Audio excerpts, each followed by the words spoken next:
નમસ્કાર દર્શક મિત્રો, આપ જોઈ રહ્યા છો ક્રાઇમ ન્યૂઝ। હવે જોઈએ અગત્યના સમાચાર। नाम सबीर भाई दरा।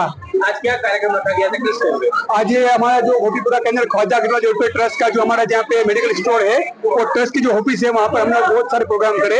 और खास हमारा ये प्रोग्राम ये था कि हमारे जो विलादत हमारे पैगम्बर की विलादत का दिन का जो खुशी का दिन था, जो उस खुशी के अंदर यानी जो हम लोग मिलाद की खुशी जो बोलते हैं उसमें खुशी मनाते, जिससे जुलूस निकलता है, इसके अंदर दूसरे प्रोग्राम होते हैं।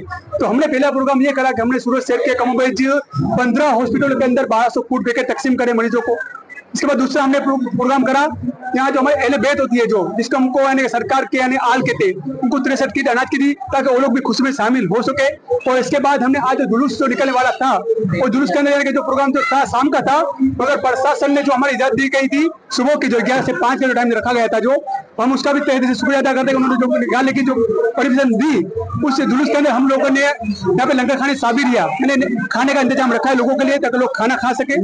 और इसके बाद 63 किलो का केक बनाया हमारे, जो हमारे नबी की जो उम्र हुई थी 63 साल की हुई थी, उसके लिए 63 किलो केक बनाया। और खास इसके अंदर हमने ये प्रोग्राम बनाया तो उसके अंदर हमने गणेश जो समिति के जो है जो अनिल भाई बिस्किट वाला उनको बुलाया और हमारे जो खालदाना के फैसल बापू उनको बुलाया, उनके हाथों से केक काटा और कौमी एकता का प्रोग्राम हमने यहाँ पे करा और कौमी एकता का हमने यहाँ पे वो करा।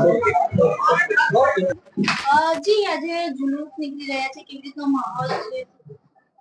સૌથી મોટી વાત તો ભારત માતાને હિન્દુસ્તાને આઝાદ કરવા માટે હિન્દુ મુસ્લિમ બંને ભાઈઓનો સહયોગ છે।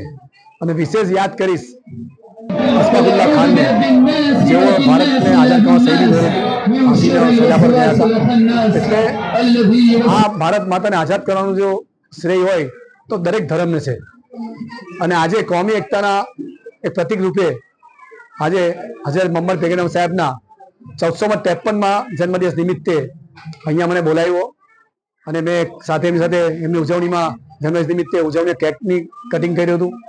મને આનંદ છે કે સમગ્ર સુરતમાં ભલે વાતાવરણ કોઈ ગમે તે માનતા હોય, પરંતુ લોકલ દરેક હિન્દુ મુસ્લિમ ભાઈઓ એકબીજા હજુ પણ સંબંધમાં છે, ધંધાદારી પાર્ટનર પણ હોય છે ને બધા ખૂબ સારી રીતે કામ કરતા હોય છે। મારા ખ્યાલથી સૌથી પહેલું રાષ્ટ્ર પહેલું હોય છે। દરેક ધર્મ જ્યાં રહેતા રાષ્ટ્ર પહેલું, તે રાષ્ટ્રની ભાવના સાથે જો તમે દેશમાં પોતાનું ગુજરાન કરો તો માગલી આ તમારી ધાર્મિકતા પણ સચવાતી હોય છે।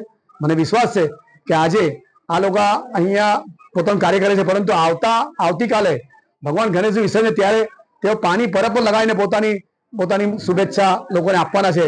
તો આ એક ભાઈચારો હંમેશા સુરતમાં રહે અને ભાઈચારા લીધે સમગ્ર સુરત ખૂબ વિકાસ પામે એવી બધાને ભગવાનને અને કુદરતને આપણે પ્રાર્થના કરીએ કે આપને ભવિષ્યમાં સાથે મળીને આ